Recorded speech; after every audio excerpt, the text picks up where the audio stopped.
Okay, everybody, so today I want to spend a little bit of time debunking this verse that comes out of James chapter 2. And when I say it's twisted and turned around, we're using this verse as a method to say, boy, you better have, get out your legal pad, you better have a whole bunch of works. Because James chapter 2 tells us that faith without works is dead, and I'll show you my faith by my works.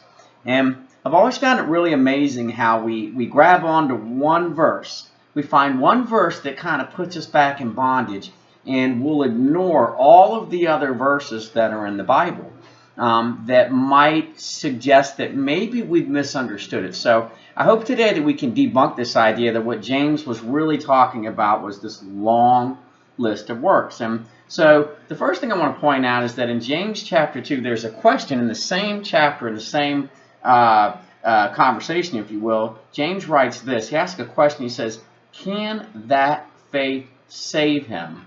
So right now, what do we see here? We see, number one, that evidently James is asking about a kind of faith that, and the kind of works that somehow ties into somebody actually being saved.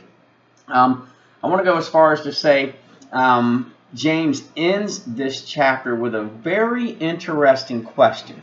Now, I want you to think about this. Of all the people that James could have used throughout the entire Bible to talk about works and to really freak us out and say, you got to do, you got to do, you got to do, because I'm really talking about lots of works, not just perhaps a single work that somehow reflected your faith.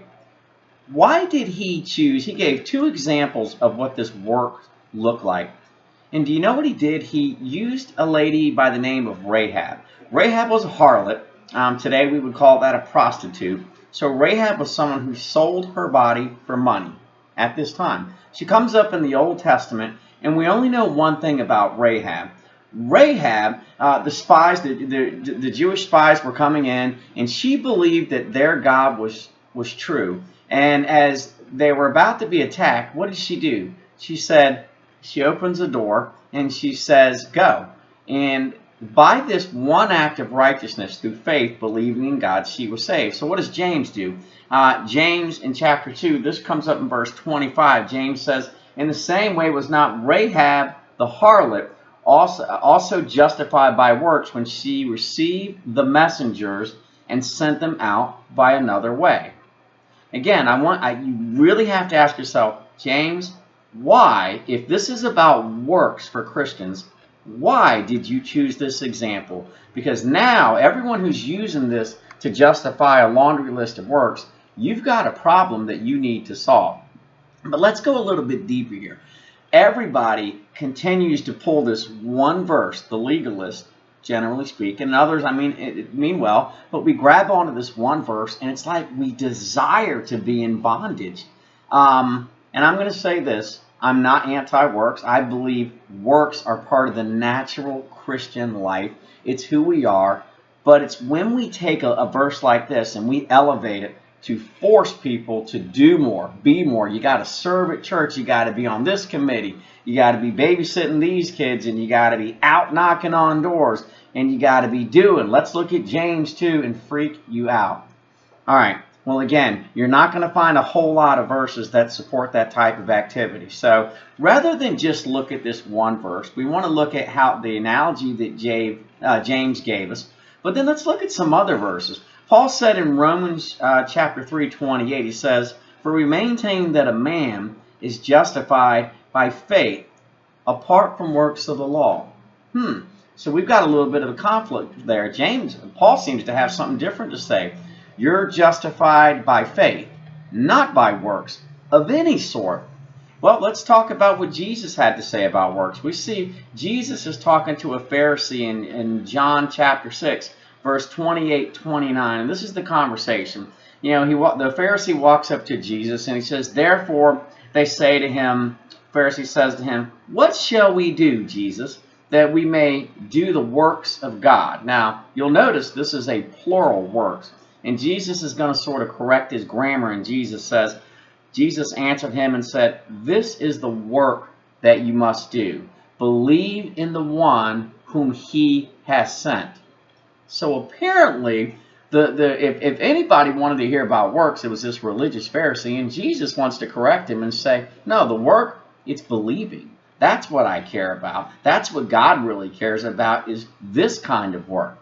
So let's go further. We move into Romans. Again, I love Paul's letter because it's really hard to debate. Paul just cuts through the chase. And this is Romans chapter 4, verses 4 through 7. Paul says this, now to the one who works, his wage is credited to him as a favor, is not credited as a favor, but what is due him. But to the one, now check it out, but to the one who does not work, but believes in him who justifies the ungodly, his faith is credited as righteousness. Just as David also speaks of the blessing on the man to whom God credits righteousness apart from works. Now I know if I had said that and it wasn't coming from Paul, we'd have legalists everywhere arguing, are you saying we shouldn't have any works? And Paul wasn't saying that, and I'm not saying that. But what Paul is saying is, to the one who works, you're done. You're credited. You got your deal. But to the one who does not work but believe, Paul's trying to say this. Works have nothing to do with your righteousness. They have nothing to do with your salvation. Yes, we have works. But what we do is we try to take James 2 and say, yeah, you need a whole bunch of them. You got to be checking yourself day in and day out. You got to make sure you've done enough works, because maybe you're just not saved if you're not busy, out of your comfort zone, tired, miserable from doing so many works. Let's continue on. There's the book of Acts, Acts chapter 17, verse 25 and 26. He says this, he says, and he just got through saying God doesn't live in buildings, churches, temples, whatever, made by human hands. And then he says, nor is he served by human hands, as though he needed anything. In other words, God doesn't need us. We got to get out there. You got to help God. We got to save the world, because God can't do it without us. We need to be out there in the mission field. Am I saying don't share the gospel? Am I saying don't go on mission trips? Absolutely not. But God very clearly said this, I am not served by human hands, as though he needed anything, since he himself gives life, gives to all people life and breath and all things. Now, what is he saying there? I made you. God's saying, I made you. You're not helping me. I'm the God of the universe. You don't think I can save the world, that I can get the message to everybody with or without you? Does God use us? Absolutely. But this is what God said. I'm not served by human hands. It continues on. He says, and he made from one man every nation of mankind to live on all the face of the earth, having determined their appointed times and the boundaries of their habitation. So again, we're seeing verse after verse after verse after verse that literally fly in the face of this one isolated verse from James chapter 2. We pull into Hebrews chapter 4, verse 10. Most people are arguing and we're debating about, is the Sabbath Friday, is it Saturday, is it Sunday, is it Friday through Sunday?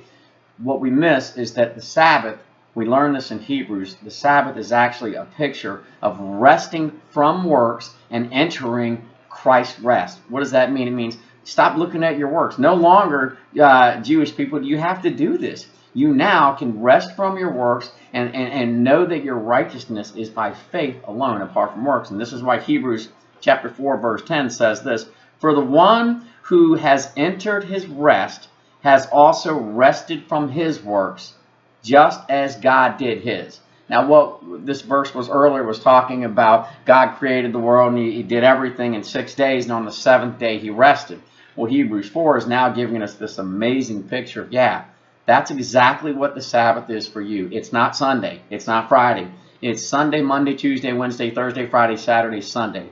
God is calling you to enter Christ's rest. God is not calling you to take one verse out of James 2, lift it up, and get out of your comfort zone and go crazy and work, and somehow try to get right with God. Because when we do this, here's what's happening. We begin trying to say, did I do enough today? Did I work hard enough? Am I okay with God? Was God pleased with me today? And I'm telling you, what God is really pleased with is your faith.